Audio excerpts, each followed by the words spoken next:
Pradesh Congress Committee na bibili si ngarang amadi mamanda ako'y na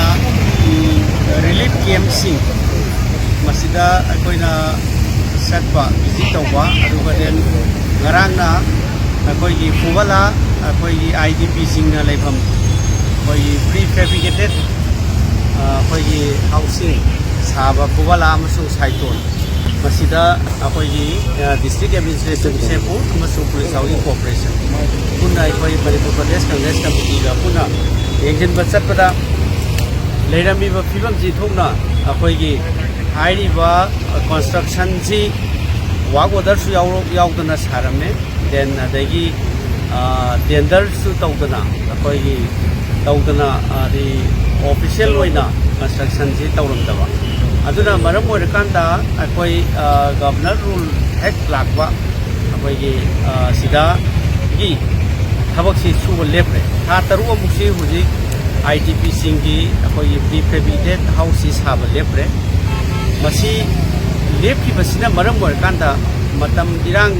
sida sohalaba relief camp da leiriba singdo nganna hongjelamgada basi work order yaudaba tender tawdana masi tawningba mo hita tawbasi masina maram oirkanda IDP singa yamna ako'y nungaitaba ma leire at the same time kramaina ako'y work order yaudana tender tawdana thabak se paikhalibuno haibasi ako'y angakpa fawi maram baduna masigi si thuba matamda honorable governor na masigi proud ako'y proof ama masi tijallaga investigation tawnanaba relief fund ki lakpo paisa ji maram chadana heta sinaba khonabase masi karigino adagi ramaina ngasai relief camp singa ako'y lai masigi namak laiba adagi prefabricated house hanaba dongan ba ako'y fund mayam laibase masi plan sinabagi mami amatai aduna maram chadana masi view haiba ma ani subada IDP sing hauji leiba asi chief secretary na ako'y masi athuba matamda December bok manungda masaigi mayum da handanaba haidaba aduna maram oirkanda ako'yna concrete oiba road map ama timeline bibiyu aduga athuba matamda ako'y mayum da handanabagi plan si ngasi bohuta sarkar dagi central government su state government dagi concrete oiba ako'y road map ama pidabasi karigino masi bibiyu aiba ama maina ako'y relief camp singa waiba at the same time ahum suba point da relief camp da leiriba ako'y IDP singa hangiba sarkar ki central amasung state ki hangiba ako'y financial aid oiba ai material oiba ai masa da IDP singa direct transfer madugi through bank account oiba ai aduga masa da direct hangba adugumba point ahum si honorable governor da ako'yna ngasi memorandum piyabani ako'yna masi relief camp singda amasung ako'y prefabricated house habasingda chalu matamda irregularities mayam ama thenarpa madugidamagta ako'yna athuba matamda masi investigation tawbiyo aina adugi memorandum question number 1 chief secretary ne lahan se IDPs mayam se by December bauda mayum da halan gini aur hunlan gini hai ho hamdare adu mamu yana ani BJP ne lead government se popular government ama lehne ha bagi lehne ko tak second tak taksan le ha ko musule adi sigi wa ko se ai bong da ko na thase ba ya bagi riki chief secretary da hai badi ako'y relief camp dagi PR se dum lai lagi tra or popular government adu relief camp dagi ako'y prefabricated house da je aduba hanjanbagi mayum da hanjanbagi direct idea ako'y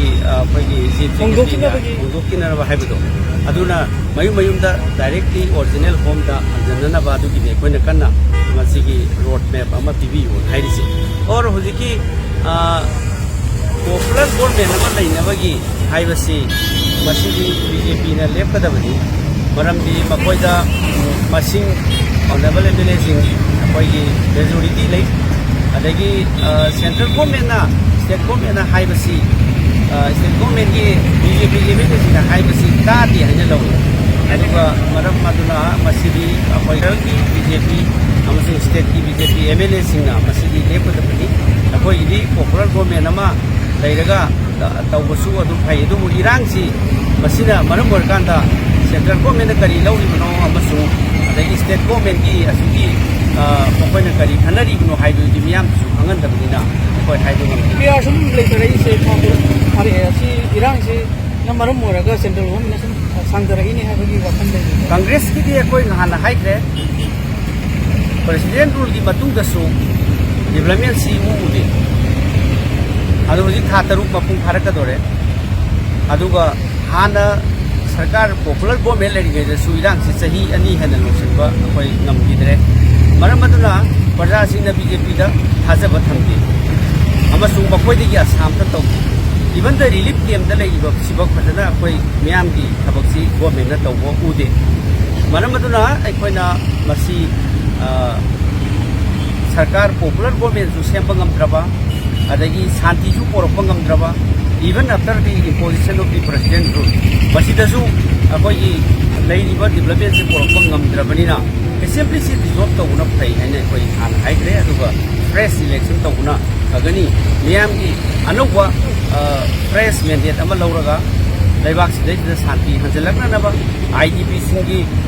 mayum mayum da hanjan bangam ba haibase masida akoi sarkar sida thajadaba adagi community kodi mungna thaja bangam daba amasu miyam gi pamiba voice of the people se masi hoji lai birang siga mari leinana masi sarkar na thabak oin on pokpang ngamdabanina ngamdrabanina sarkar lai rubagi amasu MLA oina lai rubagi kari darkar lai marabasina aikoi masi anauwa asama anauwa miyam gi koi gi election ama tawkanda